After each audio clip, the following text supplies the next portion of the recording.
நாளைய தமிழகமே எங்கள் தலைவரே, உங்கள் பிறந்த நாளில் வாழ்த்தி வணங்குகிறோம். இந்து முன்னணி சார்பாக நடைபெறும் முருக பக்தர்கள் மாநாட்டில் அதிமுக முன்னாள் அமைச்சர்கள் பங்கேற்றிருக்கிறார்கள். இது குறித்தான விவரங்களை நம்முடைய செய்தியாளர் நாகேந்திரன் வழங்க நாம் கேட்கலாம். நாகேந்திரன், விரிவான விவரங்கள் என்ன? வணக்கம் சியாம்.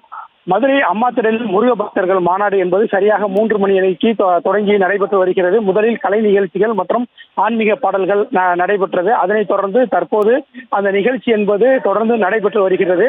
இந்த மாநாட்டில் பார்த்தோம் என்றால் இந்து முன்னணியைச் சேர்ந்த மாநில நிர்வாகிகள் மற்றும் பல்வேறு நிர்வாகிகள் பங்கேற்றிருக்கிறார்கள். அதே போன்று பாரதிய ஜனதா கட்சியைச் சேர்ந்த நிர்வாகிகள் பங்கேற்றிருக்கிறார்கள். குறிப்பாக பார்த்தோம் என்றால் பாஜகவின் கூட்டணி கட்சியாக இருக்கக்கூடிய அதிமுகவின் முன்னாள் சட்டமன்ற உறுப்பினர்கள், முன்னாள் அமைச்சர்கள் ஆர்பி உதயகுமார் மற்றும் செல்லூர் ராஜு, கடம்பூர் ராஜு, அதே போன்று முன்னாள் சட்டமன்ற உறுப்பினர் ராஜன் செல்லப்பா உள்ளிட்டோரும் தற்போது அந்த மாநாட்டின் திடலுக்கு வந்திருந்தார்கள்.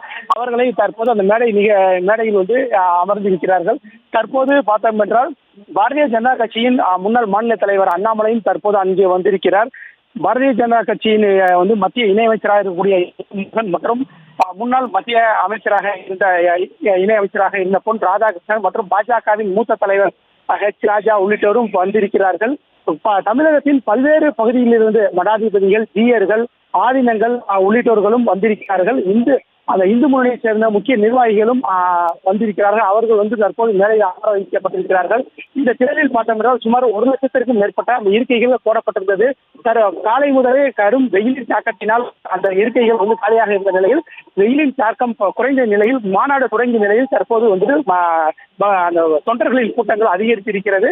தற்போது எழுச்சியுடன் அந்த மாநாடு என்பது தற்போது நடைபெற்று வருகின்றது.